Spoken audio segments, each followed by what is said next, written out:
बिस्मिल्लाहिर्रहमानिर्रहीम। अस्सलाम वालेकुम नाज़रीन, आप यूट्यूब चैनल देख रहे हैं। मैं तवक्कुल हुसैन हूँ। जनरल कमर जवेद बाजवा के मुतल्लक दो खबरें बहुत अहम गर्दिश कर रही हैं। ये दो खबरें बहुत ही अहम है। ये तकरीबन इनका 6 साल का दौर रहा है। इसका मतलब है कि ये 6 साल दौर में इन दोनों कामों के ऊपर कोशिश करते रहे हैं। सबसे पहले तो ये खबर गर्दिश कर रही है कि जनरल कमर जवेद बाजवा जो है वो इसराइल को तस्लीम करवाना चाहते थे और कई दफ़ा वो निजी महफिलों में और प्रेस कॉन्फ्रेंस में इसका जिक्र भी दबे अल्फाज में कर चुके थे, लेकिन बज़ाहिर वो नहीं करते थे क्योंकि उन्होंने इमरान खान के ऊपर भी जोर दिया था कि इसराइल को तस्लीम करने में क्या हर्ज है।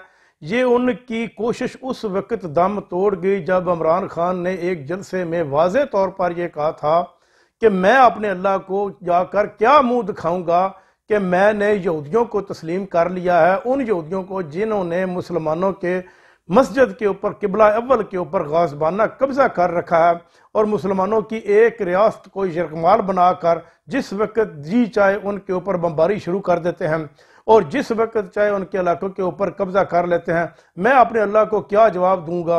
उस वक्त उनकी ये पहली कोशिश दम तोड़ गई।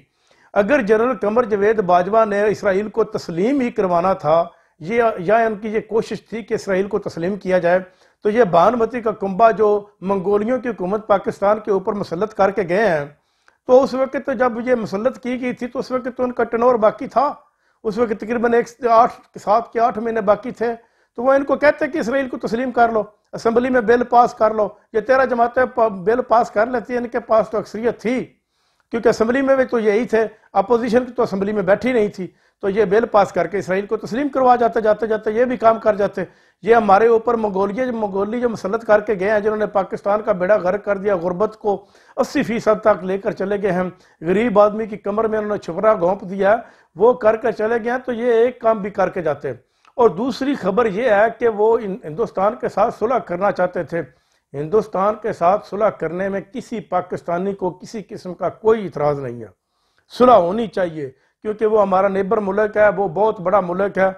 हम इंशाअल्लाह अल्लाह और अल्लाह के रसूल के कलमा के दार के ऊपर उसका मुकाबला करने के लिए एवरी टाइम 24 आवर तैयार बैठे हैं।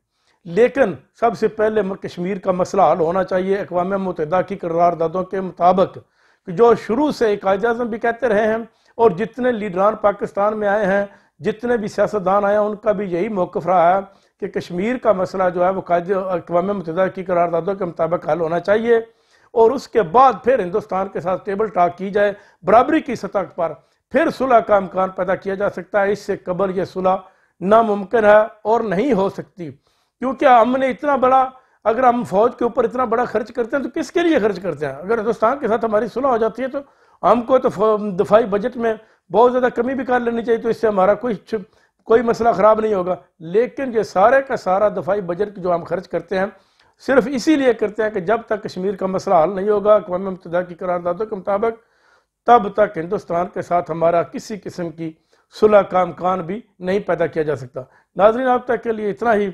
अपना ख्याल रखिएगा। अल्लाह निगहबान।